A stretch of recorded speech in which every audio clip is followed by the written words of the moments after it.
Hey there, Grace Harbor families. It's Dan. Before we jump into today's episode, I don't know if you've noticed, but we're approaching episode 100. Can you believe it? 100 episodes. This is definitely something to celebrate. But I don't just want to celebrate all by myself.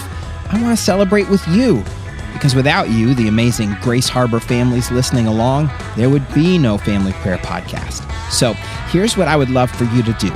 Send me a message sharing something you've loved about the podcast, something you've learned, or a question you have about Grace Harbor. You can email familyprayerpodcast@gmail.com. And adults, if your kids want to record a video or voice memo, you can email those to that same address, familyprayerpodcast@gmail.com. And you just might hear your family on episode 100. But that's not all. Every family who sends in a message by Friday, March 6th, 2026 will be entered into a random drawing, and I'm going to video chat with the winners.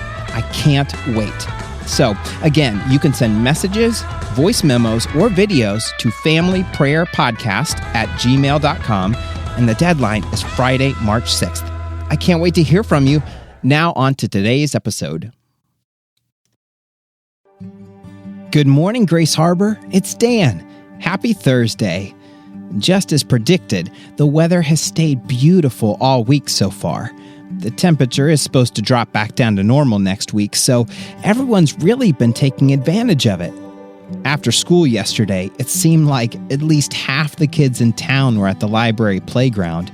There were lines for the swings, lines for the slides, and the climbing structures look like when someone accidentally disturbs an anthill and they all come crawling out. The fun spilled out onto the large lawn next to the playground with lots of chase and tag, a few frisbees being tossed, and plenty of folks, kids and adults alike, just lying in the grass and soaking up the sun. It was the perfect picture for me of our theme for the week, being together. To see so many friends and neighbors having fun, laughing, playing, enjoying God's creation, it was Grace Harbor at its best. But then, I saw something that didn't quite fit that perfect picture. There was a young man, I'm guessing around 12, sitting off by himself at the edge of the playground.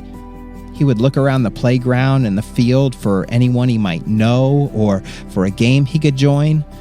Not seeing one, he would sigh, put his head in his hands, and stare at the ground for a bit, and then do it all over again.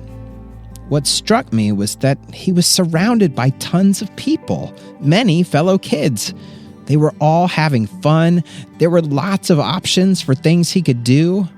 And yet, it looked like he was feeling lonely or left out. And here's the thing. I knew quite a few of the kids there from church or the school or our neighborhood. I knew that if he had asked if he could join in, most of them would have absolutely said yes. Now, some of you have no problem walking up to kids you don't know and asking if you can play, but not everyone's like that. I'm not like that. I may be able to talk into a microphone for a podcast or stand up and give a sermon at church, but I can be shy. I told you yesterday that we missed our old friends when we moved to Grace Harbor, but now we have new friends and we really love it here, and that's true. But I left out the part of the story where, for the first few months we were here, I felt like I didn't have any friends at all. Everyone was nice, but it can be hard to make friends, no matter what age you are. I wonder, can you think of anyone in your life who might be feeling lonely or left out? Maybe someone at your school, work, or in your neighborhood? If you feel comfortable, take a few moments and share who you're thinking of. If you need more time, you can pause the podcast, and I'll be right here when you get back.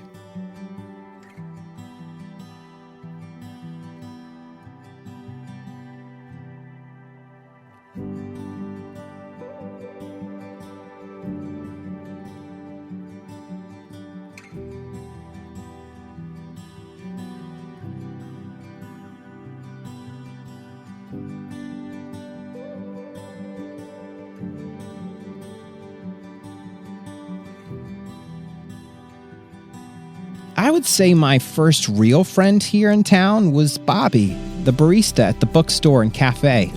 I would go by once or twice a week to get some work done, and while he made my coffee, he always asked how I was doing or how our family was adjusting to our new hometown.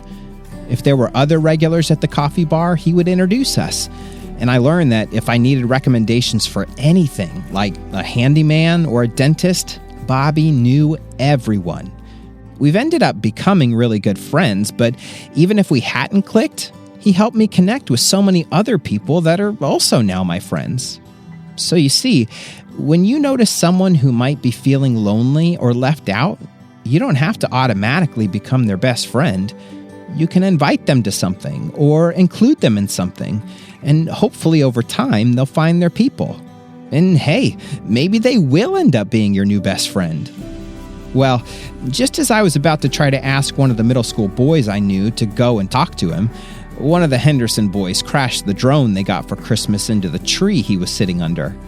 I don't think they were supposed to be flying the drone there, but it ended up being a good thing.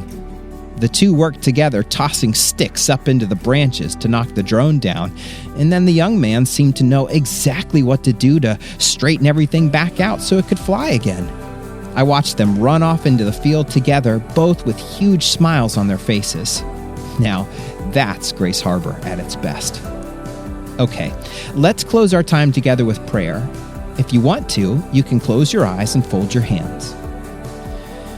Dear God, we're grateful for the times when we feel connected to community and loved by our friends and family. There are also times when we can feel lonely and left out, even if we're surrounded by other people. Comfort us when we feel this way, but also keep our eyes open so we can be a source of comfort and connection for others as well. Amen. Okay, Grace Harbor, have a beautiful Thursday, and we'll close out the week tomorrow.